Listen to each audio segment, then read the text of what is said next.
Hello students, welcome to our channel science gamma. এখন তোমাদের class 8-এর পরিবেশ ও বিজ্ঞানের রায় ও মার্টিন প্রশ্ন বিচিত্রার পেজ নাম্বার 201 এর যে 10 নম্বর সেটটা দেওয়া হয়েছে সেটা তোমাদের সম্পূর্ণ উত্তর দেবো। তো তোমরা এই চ্যানেলটিতে নতুন হয়ে থাকলে এই ধরনের ভিডিওগুলি পাওয়ার জন্য তোমরা অবশ্যই চ্যানেলটিকে সাবস্ক্রাইব করে রাখো।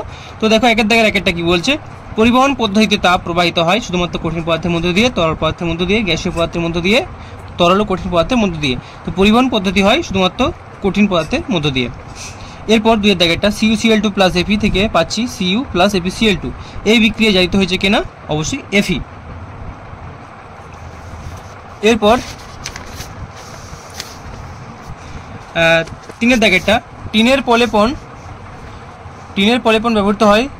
ব্যবহৃত তড়িৎ বিশ্লেষী পদার্থ, মানে কোনো বস্তুর উপর যখন টিনের পলেপ দিতে হয় সেক্ষেত্রে তড়িৎ বিশ্লেষী পদার্থ কোনটা হবে? অবশ্যই SnCl2, টিন ক্লোরাইড।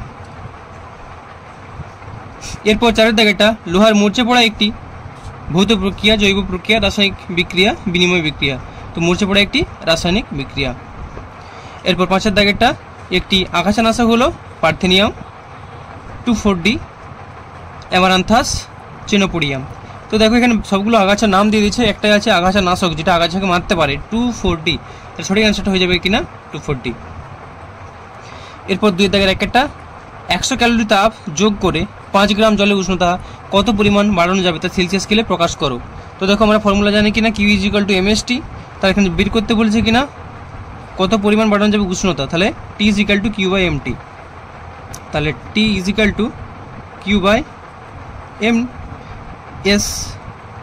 Q/ms, তাহলে Q এর মান কত দেওয়া আছে 100, তো 100 ডিভাইডেড বাই m এর মান কত আছে 5 গুণিত s এর মান জলের কত 1, তাহলে পাবো আমরা অ্যান্সারটা 20। তাহলে অ্যান্সারটা হবে কত না 20 ডিগ্রি সেন্টিগ্রেড। ঠিক আছে, চলো নেক্সট কোয়েশ্চেন কি আছে। শূন্যস্থান পূরণ। কোষের দুপ্রান্তের ড্যাশই তড়িৎ প্রবাহের কারণ।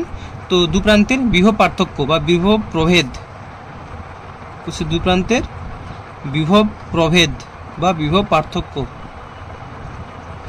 মেঘের নিচের দিকটি কি জাতীয় তড়িৎগ্রস্ত হয়? অবশ্যই এটা ঋণাত্মক।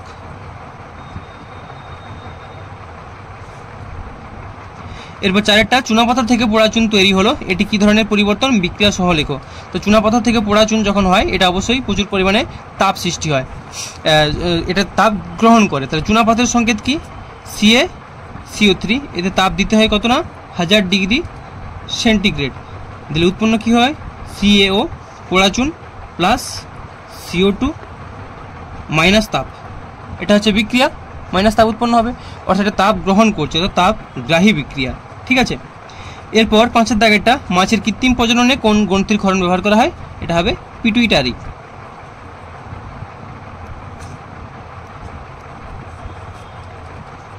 পিটুইটারি গ্রন্থি। ছয়টা রূপোর তৈরি গয়নার উপর সোনার প্রলেপ দেওয়ার জন্য ক্যাথোড ও অ্যানোড হিসেবে কি কি নেওয়া হয়? তো ক্যাথোডে নেওয়া হবে রূপোর তৈরি গয়না, আর অ্যানোডে নেব আমরা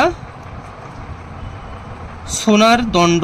অ্যানোডে নেব কি না বিশুদ্ধ সোনার দণ্ড। তাহলে ক্যাথোডে নেব রূপোর তৈরি গয়না এবং অ্যানোডে নেব বিশুদ্ধ সোনার দণ্ড। চলো এরপর তিনের দাগের একেরটা এখানে একটা অঙ্ক দেওয়া হয়েছে যে একটি 200 গ্রাম ভরের তামার পাত্রে তাপ প্রয়োগ করে উষ্ণতা 50 ডিগ্রি সেন্টিগ্রেড থেকে 90 ডিগ্রি সেন্টিগ্রেড পর্যন্ত বৃদ্ধি করতে কত পরিমাণ তাপ প্রয়োগ করতে হবে? তামার আপেক্ষিক তাপ দেওয়া আছে 0.09 ক্যালোরি পার গ্রাম ডিগ্রি সেন্টিগ্রেড। তো অ্যান্সারটা দেখে নাও। তাহলে এইভাবে অ্যান্সারটা লিখবে যে প্রদত্ত m সমান 200 গ্রাম, ডেল্টা টি অর্থাৎ উষ্ণতার পার্থক্য বা উষ্ণতা পরিবর্তন 90 - 50 করলে পাবো 40 ডিগ্রি সেন্টিগ্রেড, কিউটা বের করতে হবে, তার মানে জিজ্ঞাসা চিহ্ন, আর আপেক্ষিক তাপ এসটা দেওয়া আছে 0.09। তাহলে আমরা লিখবে যে আমরা জানি Q = ডেল্টা mST বা ms ডেল্টা টি। তাহলে Q সমান কত হবে? m এর মান কত না 200, মানগুলো জাস্ট বসিয়ে দাও, গুণ করে দাও, তাহলে পেয়ে যাবে 720। অতএব নিম্ন তাপের পরিমাণ 720 ক্যালোরি, এটাই অ্যান্সার। চলো নেক্সট প্রশ্ন কি আছে, সেটাও একটা অঙ্কই দিয়েছে যে 0.05 কেজি ভরের কোনো পদার্থের উষ্ণতা 4 কেলভিন বৃদ্ধির জন্য 50 ক্যালোরি তাপের প্রয়োজন হয়, পদার্থটির আপেক্ষিক তাপের পরিমাণ নির্ণয় করো, অর্থাৎ এস এর মানটা এখানে নির্ণয় করতে হবে। তো সেক্ষেত্রে লিখবে প্রদত্ত m = 0.05 কেজি = 50 গ্রাম। আচ্ছা, ডেল্টা টি = কত 4 কেলভিন। দেখো উষ্ণতার পার্থক্য কেলভিনেও যা হয় ডিগ্রি সেন্টিগ্রেডও তাই হয়, অর্থাৎ এসআই আর সিজিএসে একই হয়। ঠিক আছে, তাহলে 4 ডিগ্রি সেন্টিগ্রেড, Q = 50 ক্যালোরি, এসটা বের করতে বলেছে। তাহলে আমরা জানি Q = ms ডেল্টা টি, তাহলে S = Q/m ডেল্টা টি, মান বসিয়ে দাও। Q এর মান 50, m এর মান 50 আর ডেল্টা টি এর মান 4, তার মানে কাটাকাটি হয়ে গেলে 1/4 মানে 0.25। তাহলে অতএব পদার্থটির আপেক্ষিক তাপের পরিমাণ 0.25 ক্যালোরি পার গ্রাম ডিগ্রি সেন্টিগ্রেড। এটি হলো কিনা অ্যান্সার। এরপর 4 দাগের একটা কিভাবে কৃত্রিম পদ্ধতিতে ডিম পোনা তৈরি করা হয়। তো অ্যান্সারটা দেখে নাও যে কৃত্রিম পদ্ধতিতে ডিম পোনা তৈরি। তাহলে এই পয়েন্টগুলো লিখবে, আমি পড়ছি না, তোমাদের টেক্সট বই থেকে আছে, পেজ নাম্বার তোমাদের টেক্সট বইয়ে 224। তো এই কৃত্রিম পদ্ধতিটা লিখে নিলেই হবে এখান থেকে এতটা পর্যন্ত। ঠিক আছে, চলো নেক্সট কোশ্চেন কি আছে দেখে নাও। শীতকালে গায়ে কম্বল চাপা দিয়ে ঘুমোলে আরাম লাগে কেন? তো অ্যান্সারটা তোমরা দেখে নাও। দেখো, তাহলে এখানে কোশ্চেনটা আছে শীতকালে আমরা উলের পোশাক পরি কেন? তো ওই জায়গাটা থেকে একই রকমেরই অ্যান্সার হবে। তোমরা লিখবে যে এখানে উলের পোশাকের পরিবর্তে লিখবে যে শীতকালে কম্বল নিয়ে শুয়ে থাকলে কম্বলের মধ্যিখানে বা মাঝে মাঝে বায়ু আটকে থাকে। বায়ু তাপের পরিবাহী বলে দেহ থেকে তা বাইরে যেতে পারে না বা বাইরের ঠান্ডা বায়ু দেহে প্রবেশ করতে পারে না, ফলে দেহ গরম থাকে। এ কারণে শীতকালে গায়ে কম্বল দিলে বেশ আরাম বোধ হয়। ব্যাস, এখানে এইটুকু লিখলেই হবে। একই রকমই কোশ্চেন দুটোই। ঠিক আছে, চলো নেক্সট কোশ্চেন কি আছে দেখে নেওয়া যাক। রাজকীয় জেলি কি? 3 নম্বর কোশ্চেন। তো অ্যান্সারটা দেখে নাও। তাহলে রাজকীয় জেলি বা রয়্যাল জেলি হলো একটি মৌমাছির নিঃসরণ যা লার্ভা এবং প্রাপ্তবয়স্ক রানীদের পুষ্টিতে ব্যবহৃত হয়। এটি শ্রমিক, এই যে নার্স লেখা আছে এখানে তোমরা লিখবে শ্রমিক, এটি শ্রমিক মৌমাছির হাইপোফারিংসের গ্রন্থি থেকে নিঃসৃত হয় এবং লিঙ্গ বা বর্ণ নির্বিশেষে উপনিবেশের সমস্ত লার্ভাকে খাওয়ানো হয়। এই ছবিটা দেখতে পাচ্ছ এরকম ধরনের হবে রাজকীয় জেলি। এই দেখো যে সাদা সাদা অংশটা আছে, এর মধ্যে দেখো লার্ভাটা আছে। ঠিক আছে, ওই সাদা সাদা অংশটা কিনা রাজকীয় জেলি, এবং ওর বাইরের পাশে একটা কুঠরির মতো করা আছে। সব মিলে এটা রাজকীয় জেলি। রাজকীয় জেলি দ্বারা বেষ্টিত রানী লার্ভা বিকাশ করছে। এই ছবিটা দেখতে পাচ্ছ, মৌমাছির সাথে একটি ফ্রেমের একটি কক্ষে রানী লার্ভা, এই ছবি তার। চলো এরপরে লিখবে নতুন রানী মৌমাছির তৈরির প্রক্রিয়া চলাকালীন কর্মীরা বা এর কর্মীর জায়গা শ্রমিকও লিখতে পারো, শ্রমিক মৌমাছিরা বিশেষ রানী কোষ তৈরি করে। এই কোষগুলির লার্ভাকে প্রচুর পরিমাণে রাজকীয় জেলি খাওয়ানো হয়। এর পরের অংশটা তোমাদের দেখাচ্ছি, পরের ইয়েতে আছে।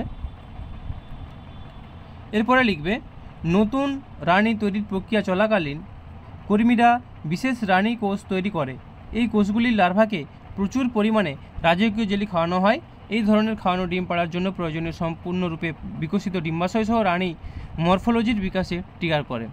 তো বিশেষ করে তোমাদের যেই রাজকীয় জেলিটা কি, প্রথম যে প্যারাটা ওইটুকুটা লিখলেই চলবে, তারপর এটা চাইলে একটা লিখতে পারো। ঠিক আছে, চলো নেক্সট কোশ্চেন দেখে নাও।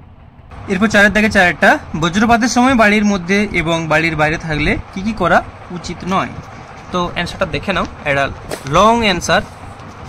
তো বজ্রপাতে ক্ষয়ক্ষতি থেকে নিজেদের এবং বাড়িঘর ইত্যাদি সুরক্ষা রাখার জন্য বা সুরক্ষা রাখার উদ্দেশ্যে গ্রহণযোগ্য সতর্কতা ও সুরক্ষামূলক ব্যবস্থাগুলি নেওয়া দরকার। সেগুলি হলো, দেখো এখানে অনেকগুলো পয়েন্ট দেওয়া আছে, আমি আর পড়বো না, জাস্ট তোমরা দেখে নাও। বাড়ির বাইরে থাকা অবস্থায় এই পয়েন্টগুলো একটু দেখে নাও। এর মধ্যে থেকে যেহেতু নাম্বার অনুযায়ী তোমরা একটা বা দুটা পয়েন্ট লিখবে ছোট করে, ঠিক আছে, কিন্তু পড়ে নাও, এগুলো এমনিও জানা দরকার আছে, কারণ এই সাবধানতা সবাইকে অবলম্বন করা উচিত। ঠিক আছে, এই পয়েন্টগুলো পড়ে নাও। এগুলো কিন্তু সব পয়েন্টগুলো বাড়ির বাইরে থাকা অবস্থায়। এরপর ঘরের ভিতরে থাকা অবস্থায় এই পয়েন্টগুলো, ওকে। আর এখানে একটু অংশ দেওয়া আছে। চলো এর মধ্যে থেকে যেটা ভালো লাগবে সেই পয়েন্টটা লিখে নেবে। পরের কোশ্চেন কি আছে দেখে নাও। পোড়া চুনে জল দিলে কলিচুন তৈরি হওয়া ছাড়াও প্রচুর স্টিম তৈরি হয়, এর কারণ ব্যাখ্যা করো আর অনুঘটকের বৈশিষ্ট্য লেখো। তো কারণটা তোমরা দেখে নাও।